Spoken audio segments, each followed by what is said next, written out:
You can learn every strategy out there, breathing, journaling, guided practices, and still find yourself looping through the same emotional patterns. Why? Because strategies manage the moment, but training rewires the baseline. Today, I want to talk about something subtle that makes all the difference: the distinction between using strategies and actually training your nervous system. On the surface, they can look similar, but the outcomes completely different. Let's start here. Strategies feel good, they're accessible, they work, at least in the moment. Say you're stressed at work, you remember to pause, breathe, maybe repeat a phrase. You feel calmer, you feel more in control. That immediate relief makes strategies attractive. They're like painkillers for the nervous system, quick, noticeable, short term. And because they help in the moment, people gather them: journaling prompts, meditations, mantras. It feels like progress, but relief isn't the same as rewiring. Here's the thing: the nervous system doesn't care whether you're using a strategy or reacting automatically. It only cares about repetition. Every loop you run, on purpose or not, wires something. If every time you're anxious, you distract yourself with your phone, that repetition trains avoidance. If every time you're triggered, you write pages about how upset you feel, that repetition trains rumination. Even strategies you think are helping may actually be reinforcing the very state you want to leave behind. Here's an example I've seen before. Someone I worked with journaled every day, but instead of shifting their state, they rehearsed anger. Every page strengthened the loop of "I'm not respected." Awareness rose, but peace didn't, because repetition always wins. Strategies give comfort, training creates change. You're always training something. The only question is, what?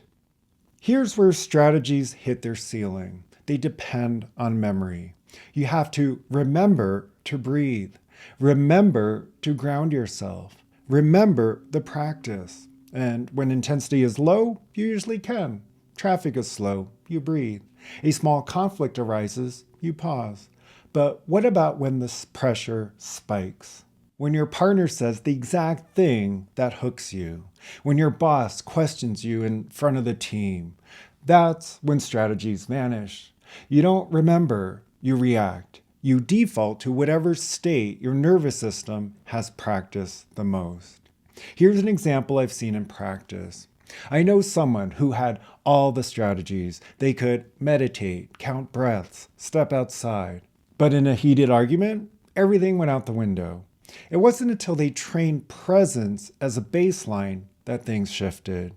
Presence showed up automatically because it had been wired in.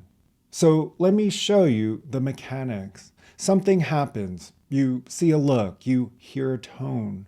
That perception sparks an emotion. That emotion generates a thought. They don't value me. And that thought drives an action. You snap back. It feels automatic, but it's not random. It's trained through repetition.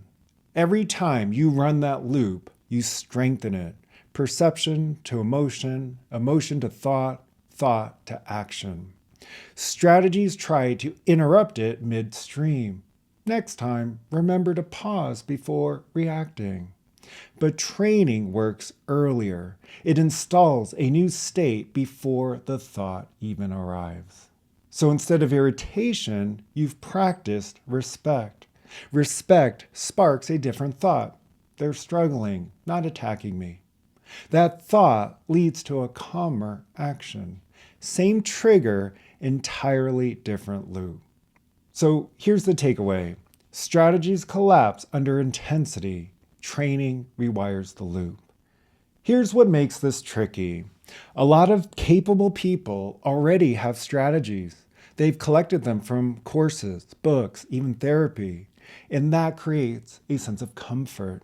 The thought is, I'm covered. I know what to do when things get hard. But knowing what to do is not the same as being rewired.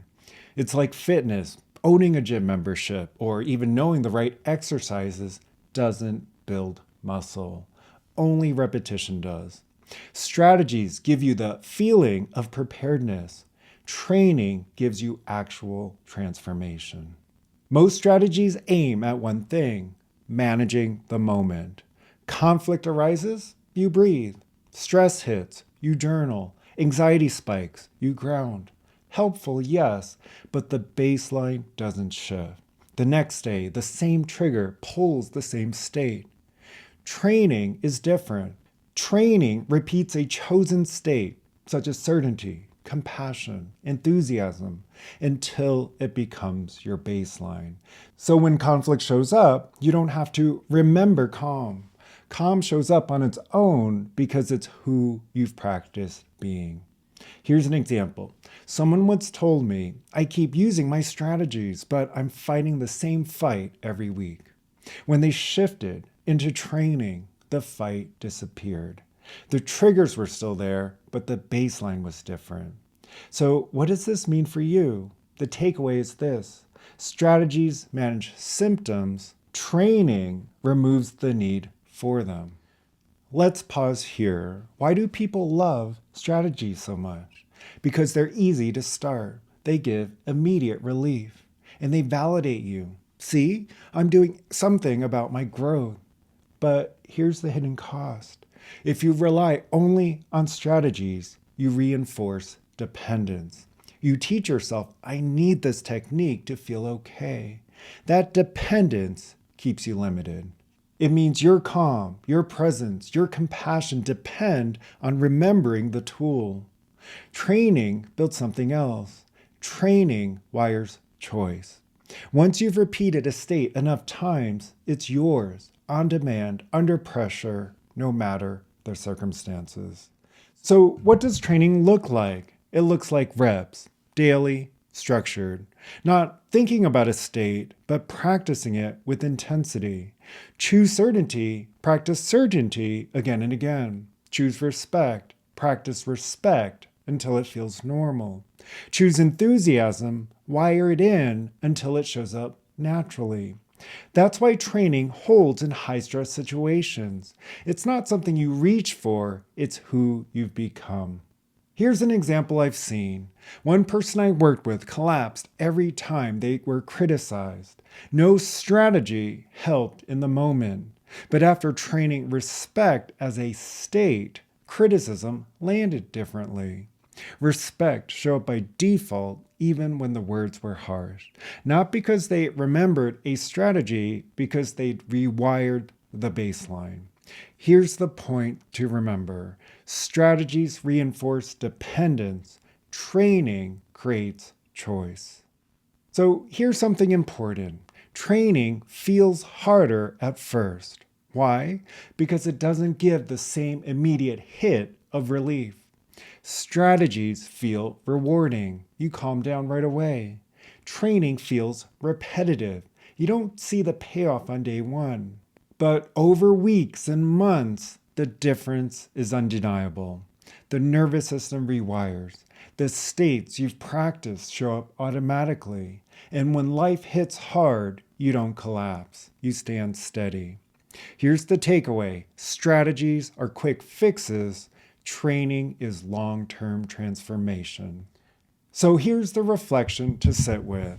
What emotional state are you practicing over and over without realizing it? Because whether you're using strategies, distracting yourself, or deliberately training, you're always wiring something in.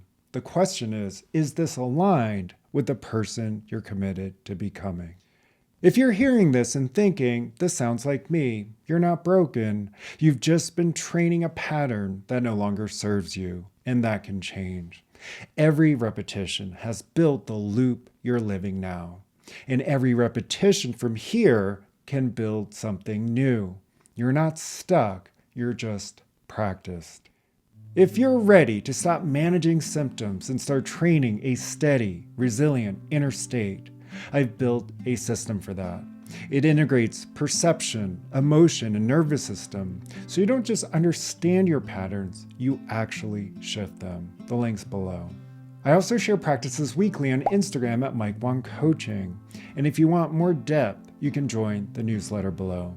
Thanks for watching. I'll see you in the next video.